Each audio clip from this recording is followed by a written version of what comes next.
자기 전에 틀어놓고 주무세요. 구독 필수. 제목 받으면 안 되는 우체부의 물건. 밤마다 나타나는 이상한 우체부 얘기를 해줄게. 내가 이 얘기를 처음 들은 건 작년 늦가을이었어. 내 친구 재훈이가 아르바이트 끝나고 집에 돌아가면서 겪은 일이거든. 재훈이네 집은 교외라서 한적한 동네인데 밤만 되면 겁나 조용하고 스산한 분위기가 장난 아니야. 가로등도 듬성듬성 있고 골목도 외져서 무슨 영화에나 나올 법한 동네야. 그날도 재훈이는 평소처럼 자정 무렵에 일을 끝내고 집에 가려고 골목길로 들었다는데 일이 막 시작된 거지. 그 골목을 걷다 보면 항상 느끼는 게 그랬지만 유난히 그날은 기분이 이상했다고 했어. 공기가 싸하게 차갑고 바람도 이상하게 귓가를 스치더래. 근데 그 길 끝에 주황색 반사조끼를 입은 한 남자가 서 있는 거야. 우체부처럼 보였다고 하더라. 어깨엔 커다란 우편물 가방을 걸치고 있었고 손엔 무슨 두툼한 종이봉투를 하나 들고 있었대. 근데 시간이 이미 한밤중이었잖아. 우체국이 끝난 지 한참이나 넘었는데 우체부가 그 시간에 뭐 하고 있는지가 일단 이상했대. 재훈이가 지나치려는데 그 우체부가 쓱 다가오면서 말을 걸더래. 이름이 뭐예요? 너무 갑작스러워서 재훈이는 당황했대.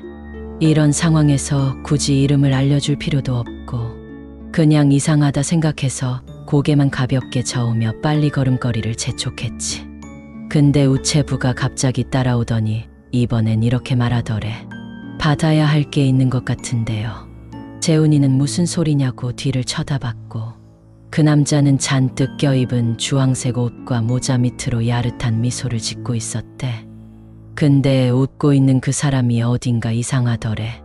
얼굴이 너무 창백했어. 거의 회색빛이 돌 정도로.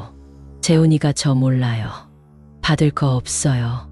하고 서둘러 그 자리를 떠나려고 했는데 그 우체부가 여전히 뒤를 따라오며 계속 뭔가를 중얼거리는 거야. 여기 있는데 꼭 받아야 하는데. 점점 목소리가 낮아지는데 이상하게 귀에서 울리는 것 같았다고 했어. 이게 진짜 무슨 일인가 싶어서 재훈이는 온 힘을 다해 뛰기 시작했대.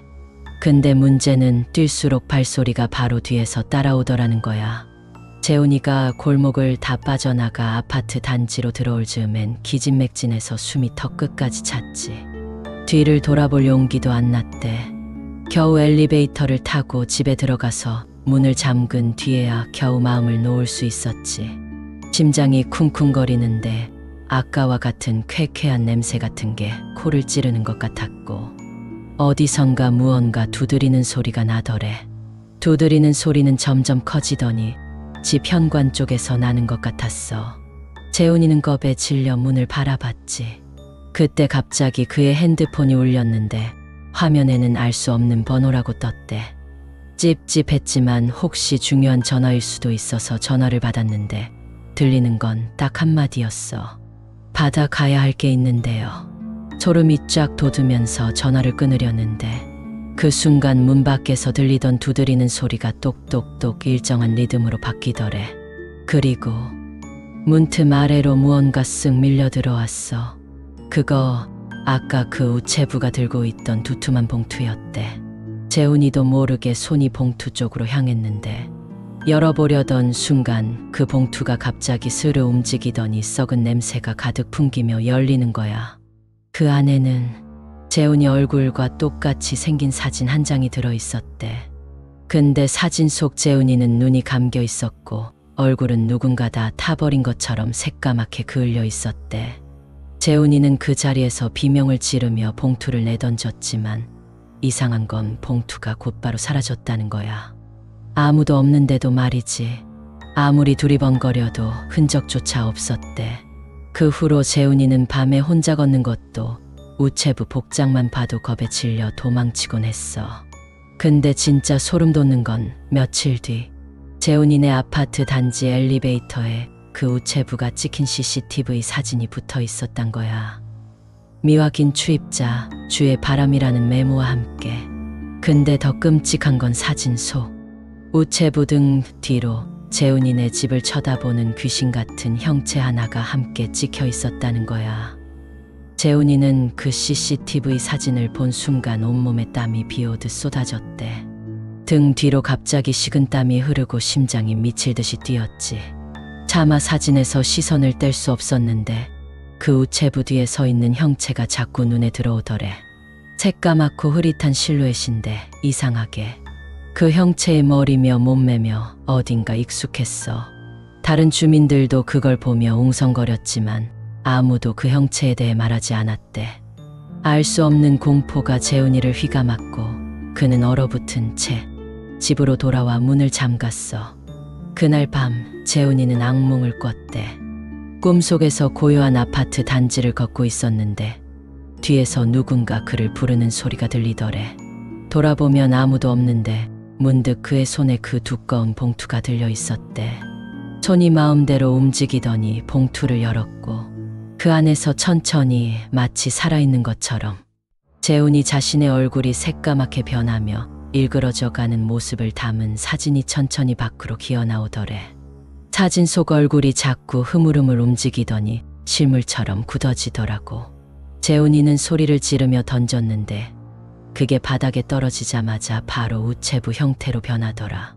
우체부는 고개를 휙 돌려 재훈이를 쏘아보며 또 한마디 하더래. 이제 받아야 할 차례는 너야.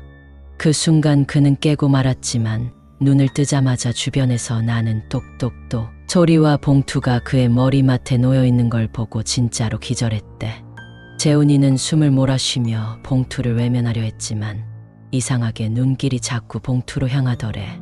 지금이라도 안 열면 무슨 일이 생길 것 같은 기이한 충동이 온몸을 감쌌대. 결국 떨리는 손으로 봉투를 집어 열었는데 안에는 작은 거울이 하나 들어있더래. 재훈이는 거울을 바라보며 자기 얼굴을 확인했는데 순간 그 속에 비친 자신이 웃고 있었어. 분명히 그는 웃지 않았는데도 말이야.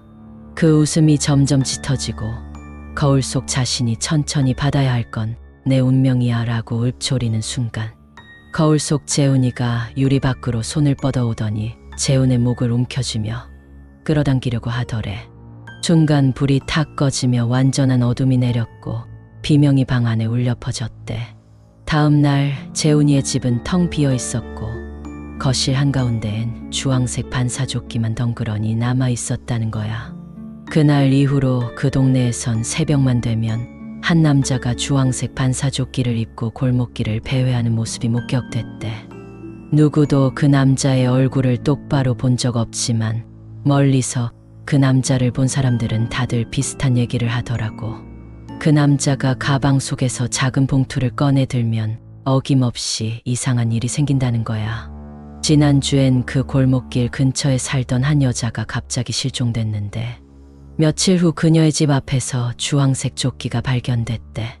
사람들은 이제 밤만 되면 그 골목을 아예 지나가지 않으려고 한다더라. 근데 소문이 하나 더 있어. 그 우체부는 사실 내가 먼저 그를 찾아주길 기다리고 있을지도 모른다는 거지. 그러니까 혹시 내 문 밖에서 누군가 똑똑똑 두드리더라도 절대로 열지 마. 왜냐면 봉투는 꼭 내 차례에도 도착할 거니까. 구독, 좋아요 해줘야 해.